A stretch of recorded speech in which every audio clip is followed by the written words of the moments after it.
दक्षिणी भारत के उत्तरी भाग में मूसी नदी के किनारे दक्कन के पठार पर 650 किलोमीटर में फैला हुआ ये शहर बेहद खूबसूरत है।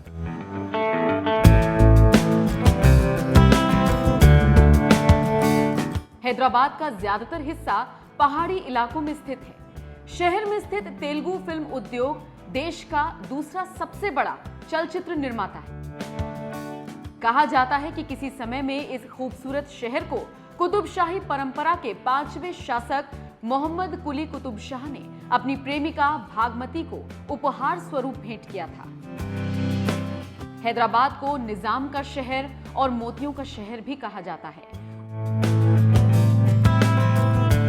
उन्नत इतिहास, संस्कृति, उत्तर और दक्षिण भारत के स्थापत्य के मौलिक संगम और अपनी बहुभाषी संस्कृति के लिए भौगोलिक और सांस्कृतिक दोनों रूपों में हैदराबाद जाना जाता है। लेकिन समय समय पर सवाल यही उठता है कि हैदराबाद, भाग्यनगर या भावनगर, आखिर क्या रहा है इस शहर का असली नाम?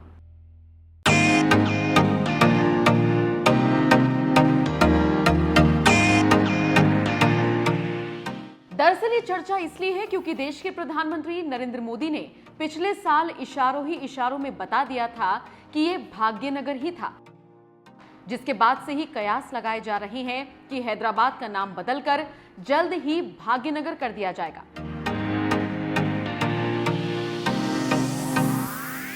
तो वहीं उत्तर प्रदेश के मुखिया योगी आदित्यनाथ भी हैदराबाद का नाम बदलकर भाग्यनगर करने की बात कह चुके हैं, जिसके बाद ये जानना बेहद जरूरी है कि जिस हैदराबाद में आज असदुद्दीन ओवैसी का जलवा कायम है, क्या वो कभी भाग्यनगर या भावनगर रहा है? तो ये सब जानने और समझने के लिए आपको 3 कहानियां जरूर सुननी पड़ी, जो कि सदियों से चली आ रही हैं, जिसके आधार पर इस शहर का नाम भी तय होता रहा है। ये प्रचलित कहानियां सुनने के बाद आपको तय करना होगा कि कौन सा नाम सही है और कौन सा नाम गलत है। बागों की वजह से बन गया बागनगर। कहते हैं यहां रहने वाले लोग अपने घरों के आसपास भारी मात्रा में पेड़ पौधे लगाते थे, जिसकी वजह से ये बाग बगीचों वाला शहर बन गया और धीरे धीरे बागनगर कहलाने लगा। 1580 ईस्वी में सुल्तान कुली कुतुब शाह ने बागनगर को गोलकुंडा की राजधानी बनाने का फैसला किया और फिर बाद में 1591 ईस्वी में कुतुब शाह के प्रधानमंत्री रहे मोमीन अस्त्राबदी ने इस शहर का नाम हैदराबाद रख दिया। भागमती के प्यार में सुल्तान ने बसाया भागनगर। ये मुगल दौर की बात है, वही 1564 से 1612 के बीच की। कहा जाता है मुगलिया सल्तनत में गोलकुंडा के 5वें सुल्तान मोहम्मद कुली कुतुब शाह को यहाँ की एक खूबसूरत लड़की बेहद पसंद आ गई थी। चिचलम गांव की रहने वाली भागमती को देखते ही कुली कुतुब शाह दीवाना हो गया था, जिसके बाद भागमती से मिलने के लिए वो अक्सर जाने लगा। लेकिन ये बात कुतुब शाह के अब्बा को पसंद नहीं, तो उन्होंने अपने बेटे को गोलकुंडा किले में कैद करवा दिया।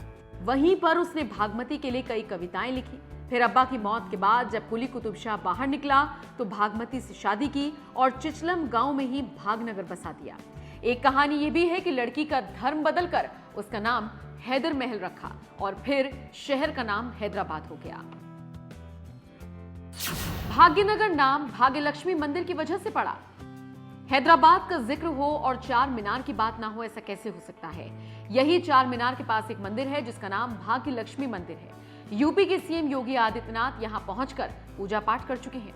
कहा जाता है कि जब मुस्लिम पहचान का विस्तार होने लगा तो आर्य समाज ने भाग्यनगर सत्याग्रह चलाया। ये कैंपेन भाग्यलक्ष्मी देवी का नाम लेकर ही चलाया गया और यहीं से शहर का नाम भाग्यनगर हो गया। तो इस शहर के नाम के पीछे ऐसी ही कई धारणाएं हैं। कोई भाग्यलक्ष्मी मंदिर के नाम पर इस शहर को भाग्यनगर कहता है, तो कोई कहता है कि शहर को बसाने के बाद मोहम्मद कुली कुतुब शाह बंजारा लड़की भागमती से प्रेम करके शादी के बाद लड़की को इस्लाम स्वीकार कराया गया और इस्लामी संस्कृति के अनुसार उसका नया नाम भागमती से बदलकर हैदर महल कर दिया गया और फिर शहर का भी नया नाम हैदराबाद कर दिया गया। खैर, हैदराबाद को लेकर चर्चाएं हमेशा से रही, क्योंकि अखंड भारत की नींव सरदार वल्लभ भाई पटेल ने यहीं से रखनी शुरू की थी और यही बात देश के पीएम भी कहते हैं। जिस भाग्यनगर से सरदार पटेल ने अखंड भारत का सपना देखा था, अब उसे वो पूरा करके रहेंगे। इसके अलावा हैदराबाद से सांसद एआईएमआईएम के अध्यक्ष असदुद्दीन ओवैसी भी यहां से लगातार सुर्खियों में बने रहते हैं और कहते हैं कि हैदराबाद का नाम बदलने वालों की नस्लें तबाह हो जाएंगी, लेकिन नाम नहीं बदला जाएगा। फिलहाल आपको हैदराबाद या भाग्यनगर कौन सा नाम ज्यादा पसंद है, कमेंट करके जरूर बताएं।